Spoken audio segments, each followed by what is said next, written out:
오늘은 나를 움직이는 힘은 무엇입니까? 라는 제목으로 함께 말씀 나누도록 하겠습니다. 우리가 이제 사순절의 첫 번째 주일을 보냅니다. 사순절이 되면 우리는 늘 예수님의 흔적을 따라 흔적을 기억하고 또 예수님이 왜 그런 일을 하셨을까 우리들의 신앙을 빗대어 보며 기도하고 회개하는 그런 절기가 저는 사순절이라고 생각을 합니다. 그래서 특별히 복음서의 말씀을 보면서 이 사순절 기회를 함께 보냈으면 좋겠습니다. 그리고 특별히 우리 사랑 가족들도 뭐 사순절 달력이라는 그런 것들이 있잖아요. 말씀을 보실 때에 이 사순절 기간만은 뭐 구약도 보시는 분도 계시겠지만 바울이 좋아서 바울 서신을 보시는 분도 계시겠지만 특별히 이 마테마가 누가 요한복음을 다시 한번 깊이 있게 묵상하셨으면 좋겠습니다. 특별히 예수님에 대해서 마태는 예수님에 대해서 뭐라고 말하고 있지? 마가는 뭐라고 말할까? 누가는 뭐라고 말할까? 요한은 뭐라고 말할까? 깊이 있게 좀 읽어보셨으면 좋겠어요. 예전에 읽었던 말씀인데 마가는 오늘 이렇게 말씀하시는구나. 말씀을 보시면서 하나님께서 주시는 귀한 영감을, 귀한 은혜를 누릴 수 있는 귀한 절기가 다 될 수 있기를 축원합니다. 그렇게 보내셨으면 좋겠습니다. 많은 학자들은요, 예수님께서 하나님의 아들이시고 그분이 많은 놀라운 일을 행하셨다면 왜 예수님께서 이 땅을 사는 동안 사람들이 그토록 예수님을 믿지 못하고 예수님을 알지 못하는 사람이 많았을까? 왜 예수님을 아는 사람이 적을까라는 어떤 질문에 마가가 씨름하고 있다라고 얘기합니다. 그런 관점에서 마가복음을 읽어보셨으면 좋겠어요. 왜 예수님께서 하나님의 아들이시고 그동안 많은 놀라운 일을 하셨잖아요. 기적도 일으키시고요, 병을 고치시고요, 많은 것들을 일으키셨는데 왜 이 땅의 삶에서 많은 사람들이 예수님을 알아보지 못했을까? 그런 고민들을 가지고 마가는 이 복음서를 기록했습니다. 그래서 마가복음을 쭉 읽어보시면서 우리가 알 수 있는 그런 대답은요, 예수님께서 의도적으로 자신의 신분을 숨기셨다는 겁니다. 비밀로 유지하셨다는 거예요. 어떤 우리가 미스테리 추리 소설을 읽는 것처럼 우리에게 예수님이라는 존재가 숨겨져 있는데 마가는 압축되고 상징적인 어떤 비유를 통해서 예수님에 대한 정보를 우리에게 보여주고 있습니다. 그래서 마가복음을 읽어보시면요, 마테마가 누가 여러분 중에 꼭 마가복음을 깊이 있게 읽으셨으면 좋겠어요. 마가복음을 읽어보시면서 정말 마가가 예수님에 대해서 무엇을 드러내고 싶어 했는지를 다시금 바라보셨으면 좋겠습니다. 그래서 오늘 우리가 읽은 이 본문의 이야기는요, 유대 광야에서 시작됩니다. 우리는 그것이 지도상에 어디 있는지는 전혀 모릅니다. 하지만 우리가 이 말씀을 읽으면서 이 안에 정말 중요하고 신학적인 중요함이 숨겨져 있다는 사실을 우리는 바라볼 수가 있습니다. 우리를 위해 이 땅 가운데 오신 예수님, 또 필요 없지만 세례를 받으셨던 예수님, 또 광야의 40일 기간 동안 금식하면서 사탄에게 시험을 받으신, 테스트를 받으시고 그 유혹의 죄에 맞서 싸우신 예수님, 그 예수님 모습을 볼 수 있어요. 우리가 오늘 읽지 않았지만 마가복음 1장 4절 말씀 보시면요, 세례 요한은 길을 예비하는 엘리야처럼 나타납니다. 회개하라 천국이 가까워하느니라, 예수님께서 하시는 그 복음을 전파하기 전에 먼저 세례 요한이 먼저 전파한 것처럼 나오죠. 이어지는 오늘 읽은 9절 말씀 보시면요, 예수님께서 세례를 받으시고 이어지는 13절 말씀 보시면요, 시험을 받으신다라고 기록하고 있습니다. 광야에서 40일을 계시면서 마가복음은 광야의 어떤 사탄과의 싸움에 대해서 자세하게 기록하지 않았습니다. 급하게 기록했어요. 급하게. 예수님을 드러내기 위해서 급하게 기록했습니다. 광야에서 40일을 계시면서 사탄에게 시험을 받으신다라고 소개하고 있어요. 이것은 예수님께서 갈릴리로 이동하실 때에 앞으로 일어날 일에 대한 어떤 힌트를 우리에게 주고 있는 겁니다. 예수님이라는 분이 어떤 분인가, 예수님에 대한 정체성과 예수님이 어떤 권위를 가지고 있는지에 대해서 우리에게 힌트를 주는 거예요. 그것이 마가복음의 방식입니다. 예수님이 이런 분이야, 이런 분일 거야, 너 한번 생각해봐. 오늘 9절로 11절 말씀입니다.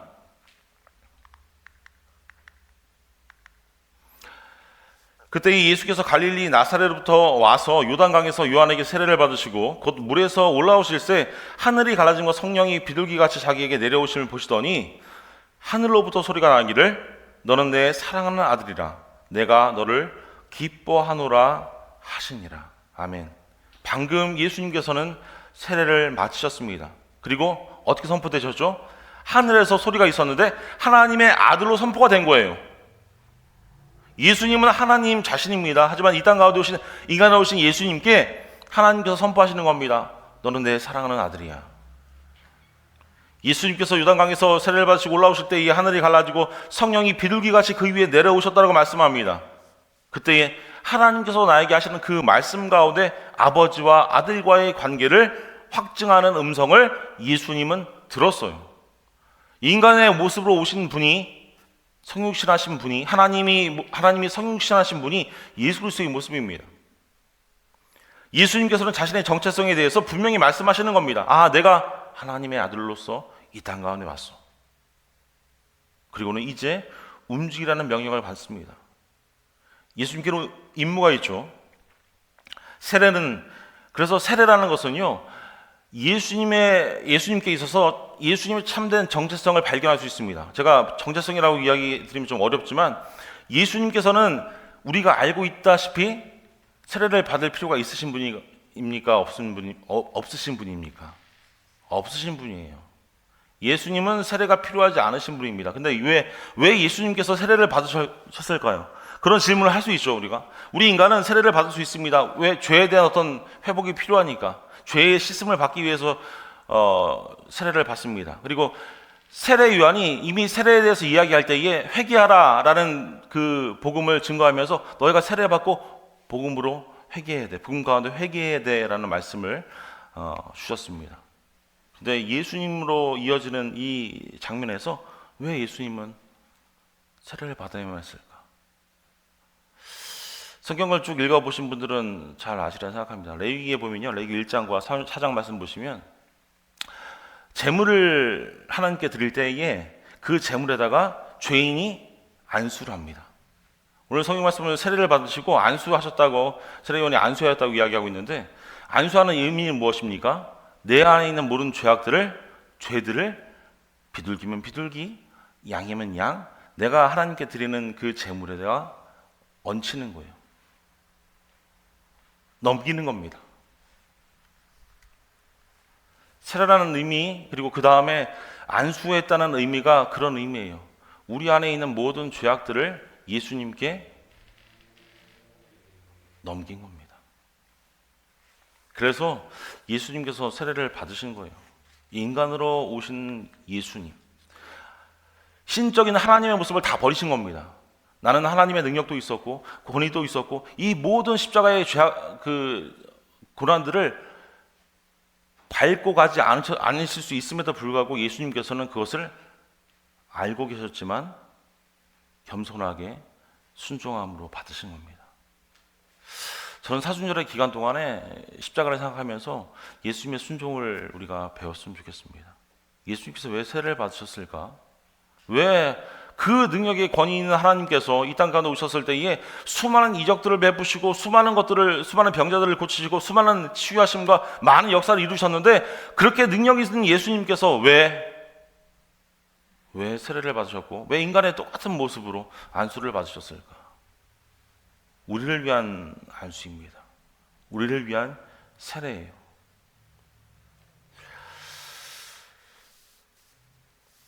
여러분, 당시 예수님 만났고 예수님의 이름을 들었던 사람들은 어떤 생각을 했을까요? 만약 예수님이 하나님의 아들이라면, 그분이 메시아라면 그 모든 어려운 상황 가운데서 반드시 급하게 일어날 수 있으리라 생각했을 겁니다. 아, 예수님이 내가 생각했던 메시아, 그 강력한 왕권을 가진 그 큰 힘을 가진 메시아라면 그 모든 어려움 가운데 다 그 모든 어려움들을 툴툴 털어버리고 일어나실 거예요. 메시아가 오실 때에 그분은 오랫동안 약속된 주님의 나를 이 땅 가운데 만드실 것이고 심판의 날에는 어둠의 악의 세력과 싸움이 있을 것이라고 이야기하고 있는데, 그 모든 싸움에서, 아니 이 땅에 있는 모든 싸움에서 그분은 이기시고 왕으로 군림하실 거야. 그런 믿음을 그들은 가지고 있었습니다.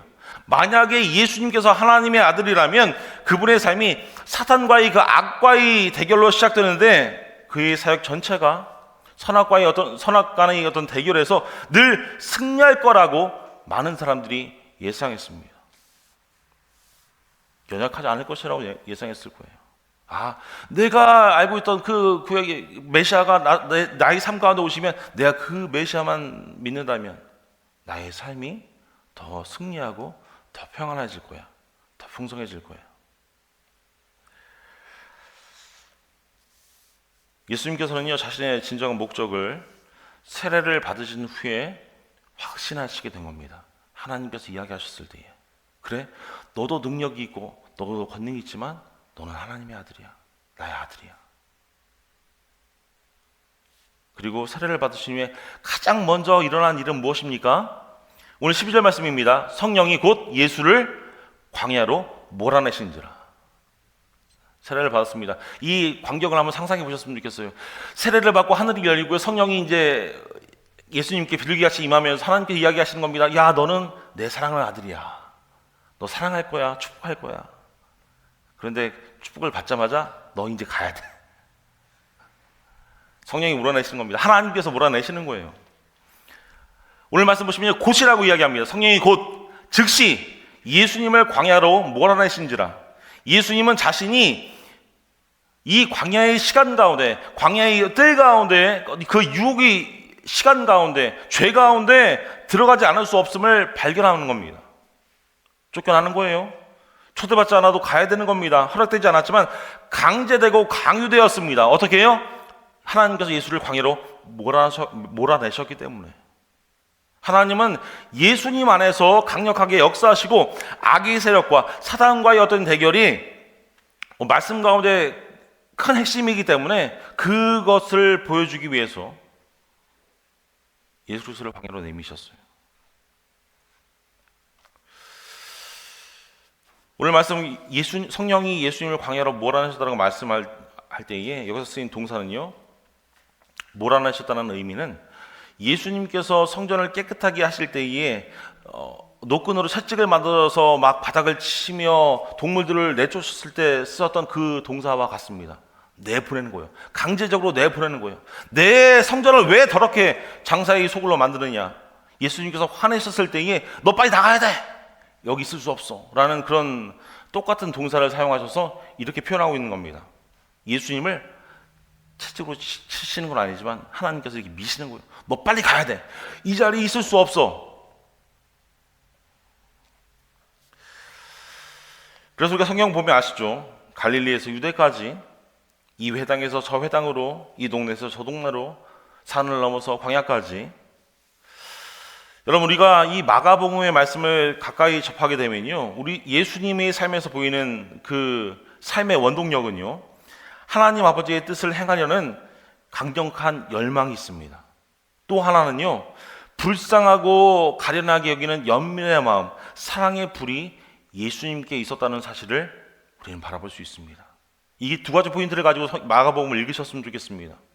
하나님의 뜻을 강력하게 행하려는 열망, 순종하려는 열망, 그리고 하나는 불쌍한 사람들에 대한, 우리 인간들에 대한 가련함, 연민, 사랑. 누구를 위해서요? 저 여러분을 위해서, 우리 인간들을 위해서. 사랑하는 여러분, 우리가 사순절이라고 부르는 이 어쩌면 신성한 시간을 보내면서 제가 교회의 가족들에게 바라는 것이 하나 있습니다.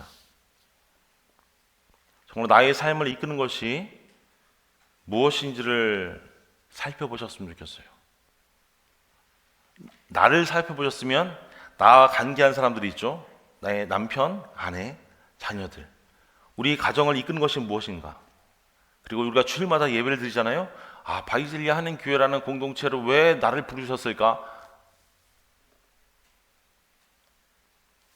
그리고 우리가 만나는 모든 공동체 가운데 왜 하나님께서 나를 그곳에, 그 모임에 참여케 하셨을까? 그것들을 물어볼 수 있는 귀한 절기가 될 수 있기를 축원합니다. 사순절이 된다고 해서 아무것도 바뀌지 않고 하루 종일 TV 앞에 앉아 있는 사람들이 있습니다. 저도 웃을 수 없죠. 저도 가끔 그렇습니다. 세상의 뉴스들을 보면 많은 사순절 기간이지만 예수를 믿는다고 하지만 여전히 뭐 파티나 모임 가운데 그것들을 계획하고 평생을 보내는 사람들이 있습니다. 저는 그런 뉴스들을 보면서 이런 생각을 합니다. 야, 저 사람들을 이끄는 원동력은 뭘까? 무엇이 저렇게 열심히 파티도 하고 열심히 무슨 모임도 갖고 열심히 모든 것에 다 참석할 수 있는 그런 열심이 있을까? 그것이 뭐 넌 크리스찬을 나눠서 이야기하는 말씀은 아닙니다. 무언가 하는 거에 원동력이 있는데 저 사람들은 무엇 때문에 저렇게 열심히 하지? 어떤 사람들은요, 탐욕과 야망과 세상으로부터 끊임없이 인정받기 위해서 그들이 가진 열심을 가지고 노력하고 그들의 삶을 이끄는 원동력으로 그것을 삼고 나아갑니다. 아, 세상이 나를 어떻게 바라봐 줄까? 세상이 나를 어떻게 인정할까? 내가 어떤 꿈을 가지고 있는데 그 꿈을 어떻게 이룰까 그냥. 그리고 내가 가진 것보다 남의 가진 것을 더 부러워합니다. 아, 나도 저렇게 저만큼 가지고 싶은데. 그런 것을 원동력으로 가지고 살아갑니다. 우리도 마찬가지죠. 그런 실수를 할 때가 있습니다. 여러분은 여러분의 삶을 이끄는 원동력이 무엇입니까? 뭐라고 생각하십니까? 어쨌든 사순절 기간 동안 우리를 이끄는 힘을 생각해 볼 때에 무엇이 나의 삶을 이끌고 있지? 무엇이 나의 가족을 이끌고 무엇이 교회를 이끌고 있는지를 한번 상고하는 귀한 시간이 될 수 있기를 부탁을 드립니다. 정말 그 힘이 무엇인가를 생각해 보는 것조차 정말 하나님이 주는 귀한 전 특권이라고 생각합니다. 오늘 말씀 다시 돌아가서요. 예수님께서는 사탄에게 시험받기 위해 하나님에 의해 광야로 쫓겨나게 됩니다. 광야는 어떤 곳입니까? 마귀와 사탄과 악의 세력이 사는 곳입니다. 광야는 영적인 전쟁터라고 이야기합니다. 광야는 밤이 외롭고 어둡습니다. 무섭습니다. 두렵고요. 사납고 사악한 들짐승들이 우글우글하는 곳이에요. 구약에 보면 광야는 이스라엘 백성들이 하나님을 신뢰하지 않아서 형벌을 받으며 방황했던 곳입니다. 그곳 광야에서 예수님은 악의 유혹을 받으셨습니다. 사단의 유혹을 받으셨어요. 오늘 우리가 읽은 마가복음에는요, 그 내용이 자세히 기록하지 않습니다. 마가복음은요, 두루뭉실하게 기록하고 있어요. 가장 중요한 부분, 예수님 바라보면서 빨리 예수님을 증거해야 돼. 마가복음이 제일 먼저 그 복음 중에 기록되었다고 이야기하는데, 마가복음이 제일 빨리 기록됐던 이유가 많은 학자들이 이렇게 이야기하죠. 예수님과 관계하고 예수님을 아는 사람들은요, 예수님을 믿었습니다. 왜요? 예수님을 경험했기 때문에. 하지만 예수님을 경험하면서 모든 그런 기록들을, 문서들을 남겨놓지 않았습니다. 하지만 마가가 제일 먼저 생각하겠죠. 예수님을 보지 못하는 사람들은 어떻게 예수님을 믿을 수 있지? 예수님을 어떻게 알 수 있지? 그래서 마가복음을 기록한 거예요. 내가 만났던 예수님은 이런 기적을 일으키셨는데, 예수님께서 이런 이적을 일으키셨는데, 그래서 예수님의 그 모습을 마가복음에 기록하며 많은 독자들이 읽기를 원했다는 겁니다. 그것도 하나하나의 구체적인 사건을 다 기록한 것이 아니라 비유를 통해서 예수님을 드러낸 겁니다. 예수님이 이런 분이에요. 예수님이 이런 이적을 하셨어요.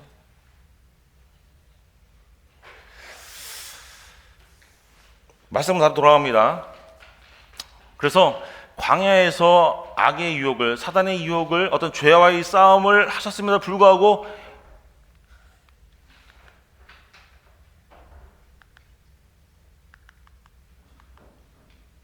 마가복음은 그저 광야에서 40일을 계시면서 사탄에게 시험을 받으셨다라고만 기록하고 있습니다. 사탄에게 어떤 시험을 받았는지, 어떤 또 해답을 하셨는지를 기록하지 않고 있어요. 특별히 오늘 말씀을 보면서, 오늘 마가복음 1장에는 나오지 않았지만 우리가 사순절 첫째 주일에 우리에게 주어지는 어떤 유혹의 문제, 예수님께 주어졌던 유혹의 문제를 한번 생각해 보기를 원합니다. 대부분의 사람들이 유혹이라고 하면 나쁜 일을 하도록 유혹하는 것을 유혹이라고 생각합니다. 어떤 유혹이라는 단어를 생각해 보실 때에 여러분들은 어떻게 받아들이십니까? 유혹이라는 것, 여자가 남자를 꼬실 때에 남자 여자를 꼬실 때 그 유혹이라고 이야기를 하죠. 대부분의 사람들은 유혹을 생각할 때에 나쁜 것을 생각합니다. 악을 생각하지만 성경을 읽으면서 우리가 알 수 있는 것은요, 그것이 반드시 옳지 않다는 겁니다. 왜냐하면요, 우리가 생각하기에 좋은 것도 나쁜 것만큼 우리를 잘못된 방향으로 이끌 수 있다는 사실을 잊지 않으셨으면 좋겠습니다. 여러분, 나쁜 것이 유혹했을 때 내가 그거 세상적인 건데 해야 되나 말아야 되나 하다가 함으로 인해서 하나님으로부터 멀어질 수 있습니다. 당연한 거죠. 그런데 좋은 일이 있어요. 또 하나의 좋은 일이 있습니다. 이 좋은 일은 하나님을 위한 일이고, 이 좋은 일은 다른 사람들을 위한 좋은 일일 수도 있고, 나를 위한 좋은 일일 수도 있습니다. 그래서 그 좋은 일들 사이에 갈팡질팡하다가 하나님이 원하시지 않는 다른 좋은 일을 우리는 찾게 됩니다. 저는 그것이 유혹이라고 생각합니다. 우리 눈에 보이는 나쁜 것, 저건 세상적인 일이야, 누구나 치부할 수 있는 그것들을 잡지 않는 것은요, 크리스천으로서 전 당연하다고 생각해요. 왜요? 상식이 있고요, 인격이 있으신 크리스천이라면 당연히 그건 붙잡지 않아야 돼요. 하지 말아야 될 거 하지 말아야 합니다. 하지만 이건 죄가 아닌 것 같은데, 이건 그래도 좋은 것 같은데, 누구에게 피해를 주지 않는 것 같은데, 그래서 우리는 그것을 붙잡습니다. 우리 안에 있는 유혹의 강도는요, 항상 우리가 가진 목표와의 그 매력에 정비례합니다. 우리의 목표가 정말로 원할 때에 그 유혹도 정말로 크다는 거예요. 여러분의 지금 삶에서 어떤 것들을 목표로 삼고 기도하고 또 매달리고 계십니까? 여러분이 매달리는 것만큼 그 유혹도 그만큼 더 커지는 겁니다. 우리가 신앙생활하면서 가장 많이 느끼는 것이 그거 아니에요? 내가 열심히 신앙생활을 하면 할수록 어려움이 더 많이 생기고요. 어떻게 보면 오늘 말씀에 비교하면 하나님을 대신하는 좋은 일들이 많이 생깁니다. 그래서 하나님으로 가는 그 시선을 잠깐 뺏는 거예요. 야, 너 이거 해도 되는데, 너 잘 되는데, 하나님 복 주셨는데. 사랑하는 여러분, 사실 우리 길이 쉬울 때 때로는 위험할 때가 있습니다. 온갖 재밌는 일에 정신이 팔려서 목표를 잃어버리고 많은 시간을 낭비할 수 있기 때문입니다. 그래서 땅이 허락한 이 땅에서 우리가 먹을 수 있는 그 음식은요, 하늘에서 받을 수 있는 그 생명의 양식, 하늘의 그 음식에 대한 기대치를 둔화시킵니다.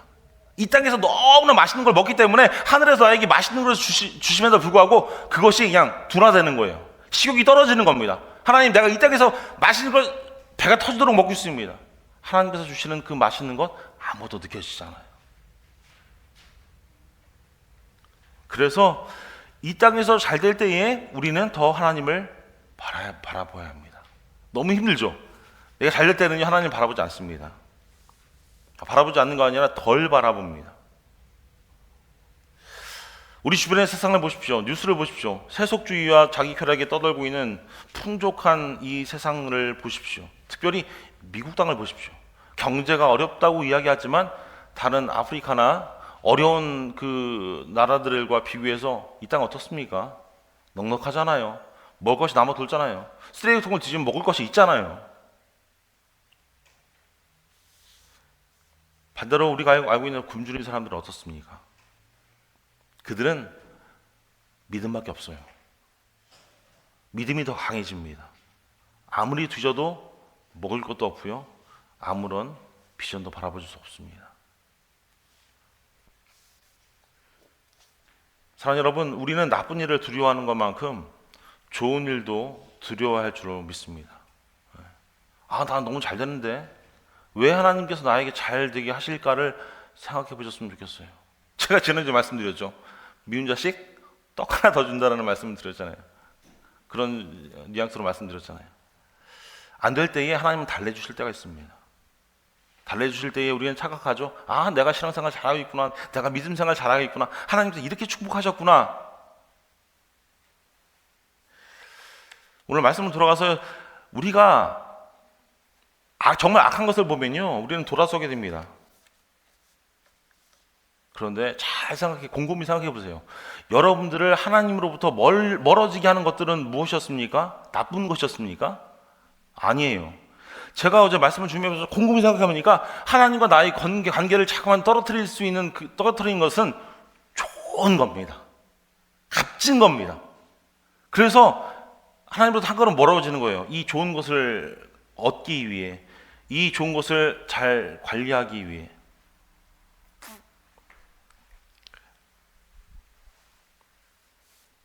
좋은 것만 보면 우리가 이겨내기가 힘듭니다. 저항하기가 힘들다고 이야기하죠.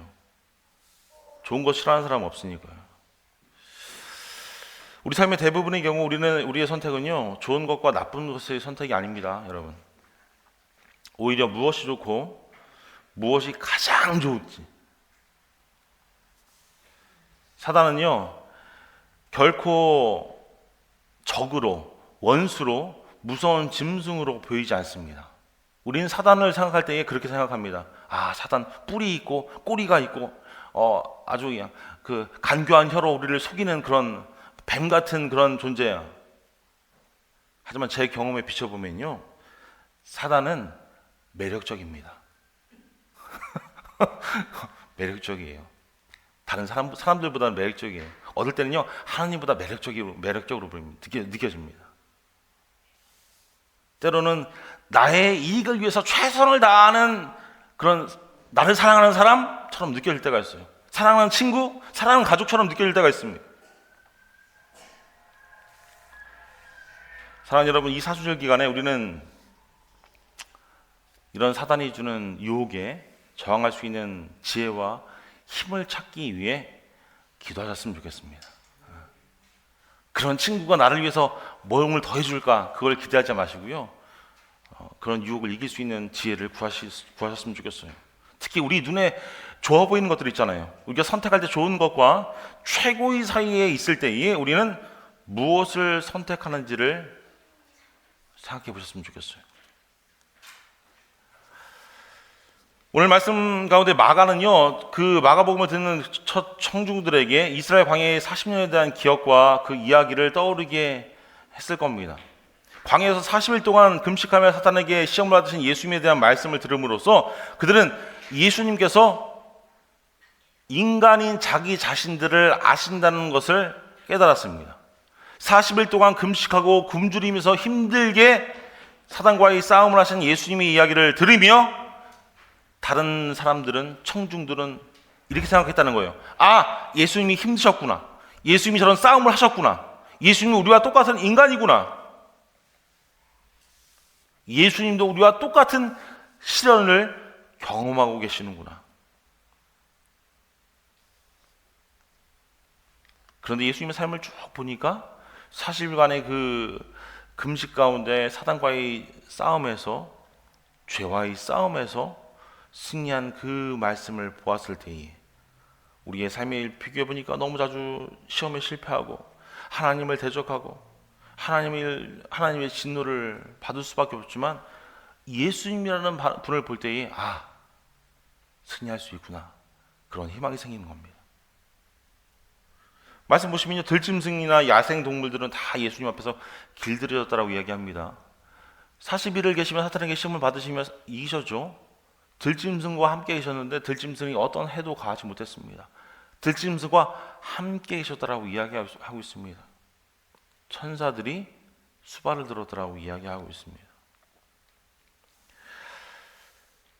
예수님께서 하나님과 가졌던 관계를 고려하면, 생각해보면 우리는 그 유혹이 예수님께서 받았던 그 테스트가 예수님이 가지셨던 그 능력에 합당한 것이라고 우리는 볼 수 있습니다.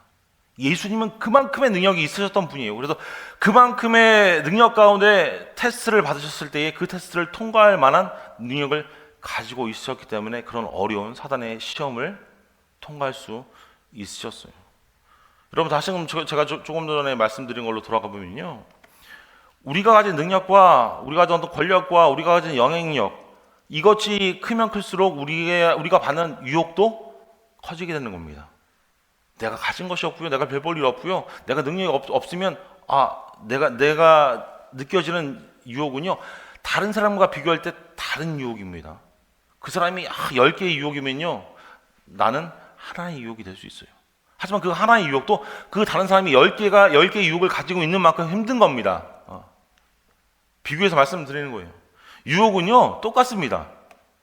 하나님께서 주신 새로운 은혜의 어떤 계시를 붙잡고 충실하게 그 말씀을, 하나님의 계시를 유지하려면, 하나님이 나의 마음 가운데 감동하시는 것, 영감으로 함께 하시는 것을 내가 유지하려면 세상이 주는 유혹을 포기하고 우리 가운데 더 작은 것에 만족해야 할 줄을 믿습니다.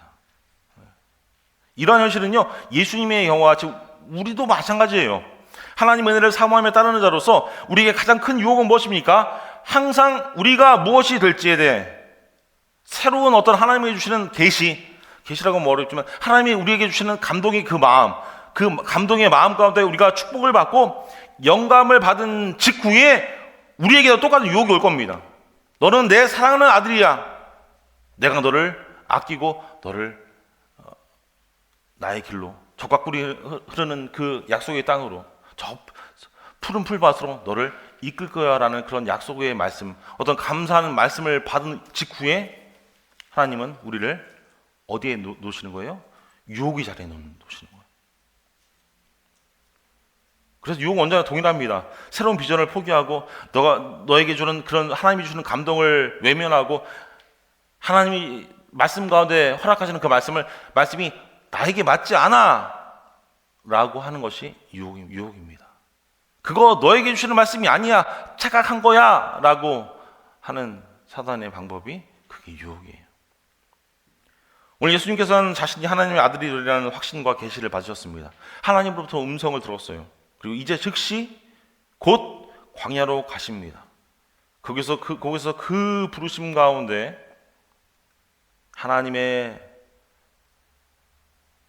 말씀 가운데, 능력 가운데 사단의 유혹과 맞서 싸웁니다. 그것이 오늘 본문의 13절의 말씀이에요. 마태복음 4장 1절로 11절 말씀 보시면요, 이렇게 표현하고 있습니다. 제가 봉독 결입니다. 그때 예수께서 성령으로 이끌려 마귀에게 시험 받으러 광야로 가사 40일을 밤낮으로 금식하신 후에 줄이신지라. 시험하는 자가 예수께 나와서 이르되 내가 만일 하나님의 아들이거든 명하여 이 돌들로 떡덩이가 되게 하라. 예수께서 대답하여 이르시되 기록하였으되 사람이 떡으로만 살 것이 아니요 하나님의 입으로 나오는 모든 말씀으로 살 것이라 하였느니라 하시니, 이에 마귀가 예수를 거룩한 성으로 데려다가 성전 꼭대기에 세우고 이르되 내가 만일 하나님의 아들이여는 뛰어내리라. 기록하였으되 그가 너를 위하여 그의 사자들을 명하시리니 그들이 손으로 너를 받들어 발이 돌이 부딪히지 않게 하리로다 하였느니라. 예수께 이르시되 또 기록하였으되 주 너희 하나님을 시험하지 말라 하였느니라 하시니, 마귀가 또 그를 데리고 지극히 높은 산으로 가서 천하 만국과 그 영광을 보여 이르되 만일 내게 엎드려 경배하면 이 모든 것을 내게 주리라. 이에 예수께서 말씀하시되 사단아 물러가라. 기록하였으되 주 너희 하나님께 경배하고 다만 그를 섬기라 하였느니라. 이에 마귀는 예수를 떠나고 천사들이 나와서 수종드니라. 아멘. 오늘 마가복음에서 이야기하는 말씀이 마태복음에서 이렇게 상세하게 기록되어 있습니다. 이렇게 얘기하는 겁니다. 당신이 만약에 하나님의 아들이라면, 그 말의 즉슨 이렇게 유혹하는 겁니다. 예수님, 하나님의 음성을 당신은 잘못 들을 수 있습니다.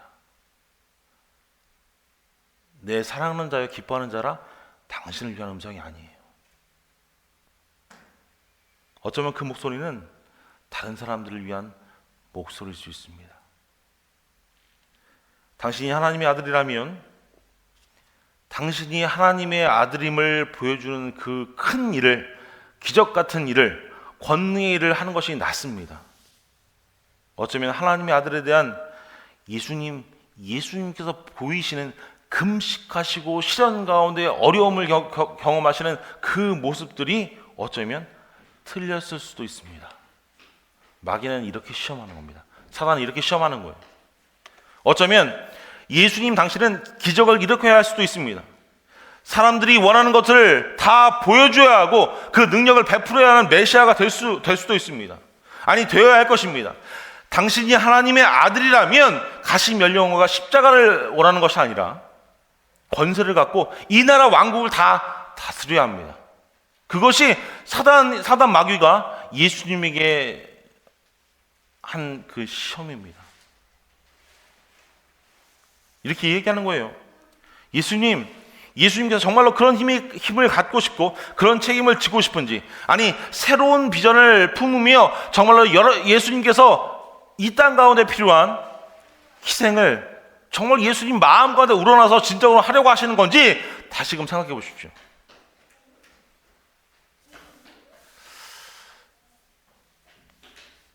수많은 유혹의 말로 예수님을 꼬시는 겁니다. 새해가 되면요, 우리는 한 해에 대한 어떤 건강과 다이어트를 계획합니다. 그리고 우리 머리 가운데 그런 생각이 있습니다. 확실하진 않지만 저는 매년, 제가 첫 주에도 말씀드렸잖아요, 다이어트 계획을 세우면서 매년 그 권상우나 그 날씬한 그 연예인들의 몸을 생각합니다. 나도 1년 동안 조금 운동을 하고 그러면 저 정도는 아니겠지만 빠지겠지. 그래도 배가 이만큼 남산처럼 나오지 않을 거야 라고 생각을 하면서 다이어트를 계획합니다. 건강하고, 나는 좀 더 한 해가 지나면 민첩하게 변할 거야, 아름답고 변화된 몸으로 변할 거야, 그런 영감을 가지고 시작합니다. 어쩌면 그거는 하나님으로부터 받는 건 아니지만 내가 스스로 나에게 주는 새로운 계시입니다. 근데 그 계시가 끝나자마자 첫 주가 되면 이제 광야에서 유혹이 시작됩니다. 어떤 유혹이 시작되죠? 새로운 몸매, 새로운 내가 되기 위한 희생을 기꺼이 할 겁니까? 라는 질문이 내 머릿속에서 계속 들어요. 가족들이 맛있는 것을 먹으면서 한 숟갈 들 겁니까? 고기를 안 먹을 겁니까? 단 거를 안 먹을 겁니까? 주스를 안 먹을 거예요? 초콜릿을 끊을 겁니까? 수많은 어떤 유혹들이 있습니다. 정말로 그 일들을 그렇게 날씬해지길 원해서 감당할 많은 것들을 다 감당하길 원합니까? 라는 질문이 제 안에서 계속 일어나는 겁니다. 아, 내가 이것만 먹고 1시간 더 운동해야지.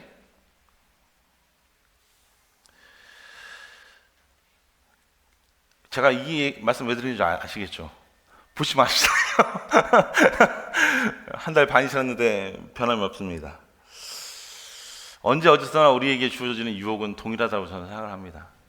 광야에서 예수님께서는 시험을 견디셨고요, 그분은 자신이 누구신지, 하나님께 순종하며 내가 무엇을 붙잡고 있어야 되는지, 내 삶에 주어진 하나님의 그 비전을, 나의 비전을 버리지 않으셨습니다. 그래서 십자가의 죽음을 통해서, 세례를 통해서 드러난 하나님의 아들로서의 소명을 감당하시기 위해서 광야로 나가셨습니다. 유혹의 직면의 이 첫 번째 순간을 통과하시고 그곳에서는 하나님의 천사들이 나와서 그에게 수종 들었다고, 수발 들었다라고 성경을 기록하고 있습니다. 사랑하는 여러분, 우리가 누구인지, 우리 자신에 대한 어떤 특별한 사명과 목적에 충실해야 하는 많은 도전을 우리는 받습니다. 그리고 신앙생활하면서 수많은 도전이 있을 때에 처음에는 우리는 이런 청사진을 가집니다. 아, 내가 열심히 신앙생활하면 그 모든 것들을 잘 감당할 수 있겠지. 하지만 시간이 지나면서 우리는 생각합니다. 우리는 경험합니다. 사단이 우리에게 유혹을 할 때에 그 유혹의 시간마다 자꾸만 무릎 꿇고 넘어지고 다시금 제자리로 돌아오는 우리 자신을 발견합니다. 오늘 말씀 가운데 예수님은 사단과의 싸움에서 사단이 떠나갔지만, 그렇다고 예수님께서 이 땅 가운데 살아가시면서 그 사단과의 싸움이, 영적인 전쟁이 끝난 것은 아닙니다. 예수님께서 하나님께서 주신 그 정체성과 하나님께서 예수님을 통해 하시고자 하는 그 일들을 버려야 되는 그런 어떤 유혹들을 받는 다른 때가 또 닥쳐짐을 우리는 말씀을 보면서 알 수 있습니다. 그리고 똑같은 것이 우리의 현실이에요. 우리는 계속해서 성과 악과의 갈등 속에서 그리스도의 제자로 살아가고 있습니다. 그리고 우리가 세례를 받을 때에 하나님의 자녀로서 부르심에 충실할 것인지에 대한 끊임없는 시험이 우리 가운데 옵니다. 정말로 하나님의 제자로서 우리가 끊임없이 질문하고 살아가고 있는지, 우리가 우리 자신을 어쩌면 하나님과의 관계에서 내 자신을 자꾸만 부정하고 나는 하나님의 자녀가 될 수 없어, 넌 너무나 부족해, 자꾸만 우리와 다른 것이 되려고 하는 그런 노력이 우리가 유혹에 지는 거예요. 그것이 유혹입니다. 우리는 하나님의 자녀로서 부름받음 되었습니다. 그래서 열심으로 애써야 돼요. 우리가 학창시절에 고등학교 때, 중학교 때 얼마나 많이 열심히 공부합니까? 표면적인 노력만으로 어떻게 우리가 겉모양만 열심히 책을 넘겨본다고 해서 우리가 시험에 합격할 수 있습니까? 아니에요. 우리가 열심으로 최선을 다해 합격할 수 있는 것처럼 우리의 신앙도 마찬가지입니다. 정말 예수님처럼 우리도 하나님의 부르심을 받아 하나님의 자녀가 되었고 그분이 영광과 능력과 기쁨과 평안이 충만한 삶을 살도록 부르심을 받았습니다. 그래서 그 부르심을 받은 삶을 살기 위해서 우리는 학창시절에 열심히 노력했던 것처럼 우리의 삶을 노력해야 합니다. 우리의 삶은요, 광야예요, 광야. 지금 우리가 미국 땅에 살고 있지만 우리 눈으로 보기에 다 풍성해 보이고요, 좋은 것 같이처럼 보입니다. 하지만 우리의 삶의 모습은요, 광야의 한복판에 우리는 지금 나와 있습니다. 우리 바이셀리 하나님께는요, 광야의 한복판에 세워 있는 거예요. 수많은 유혹이 도사리고 있는 이 땅 가운데 살고 있는 겁니다. 우리는 이미 머릿속에서 알고 있어요. 예수님이 이 땅 가운데 오셨어. 십자가의 그 예수님을 믿으면 내가 그 복음을 믿으면 구원받고 천국에 가라는 믿음의 확신은 있지만, 하지만 큰 머리로, 지적으로, 겉모양으로, 외면적으로만 알고 있는 것이 정말 그 열심을 해가지고 내가 하루하루 신앙생활을 하고 있는지를 돌아보셨으면 좋겠습니다. 말씀 많이 듣겠습니다. 사랑하는 여러분, 우리가 광야와 같은 이 삶 가운데서 계속 투쟁하고 계속 싸우는 예수님처럼 우리는 우리를 향한 하나님의 부르심과 비전과 정말 하나님께서 자기 형상대로 우리를 만드셨다는 그 사실의 말씀 가운데 우리가 충실할 때에 하나님께서도 우리가 몸담고 있는 이 광야 가운데 함께 하심을 우리는 발견할 수 있습니다. 우리가 그 형상대로 지음을 받은 하나님을 이제는 바라볼 때입니다. 하나님 우리와 함께 하십니다. 이제 다른 사람들이 어떤 것을 가지고 있는지, 어떤 마음을 가지고 있는지까지도 우리가 바라볼 때입니다. 하나님을 바라보았으면 이웃을 바라보십시오. 가족들을 바라보시고요, 교회 공동체 가운데 우리 사랑하는 가족들을 바라보셨으면 좋겠습니다. 우리가 알고 있는 것에 대해서 어떠한 타협도 하지 마십시오. 신앙생활하면서 가장 우리 신앙생활을 성장치 못하게 하는 이유 중에 하나가 타협입니다. 오늘 여기까지, 하나님 여기까지만 봐주세요. 아니요라고 우리가 진심으로 말할 때에만 우리가 하나님의 편에서 볼 때에 그래, 잘했어, 그런 이야기를 들을 줄로 믿습니다. 예수님과 우리 모두에게 시험은요, 세례 이후에 시작됩니다. 어쩌면 우리가 사는 이곳이 광야의 삶이고 그 한가운데 우리는 읽고 사순절의 기간이 그래서 필요합니다. 오늘 마가가 예수님의 흔적을 통해서 우리에게 모두에게 어떻게 될 것인지를 미리 이미 보여주었기 때문입니다. 사랑하는 여러분, 우리에게 주어진 그리고 앞으로 우리에게 주어질 시험과 시련에 관해서 오늘 이 마가가 예수님을 통해서 보여주신 이 말씀에 귀 기울이십시오. 그리고 희망을 가지십시오. 사랑하는 사랑가족들 모두가 의심과 우상으로 인해서 그 광야에서 이스라엘이 실패했던 그 삶을 반복하지 않는, 그래서 하나님께서 저와 여러분을 위해 준비하신 그 약속의 땅에 다 도착할 수 있는 믿음의 자녀들 다 될 수 있기를 주님의 이름으로 축원합니다. 기도하겠습니다.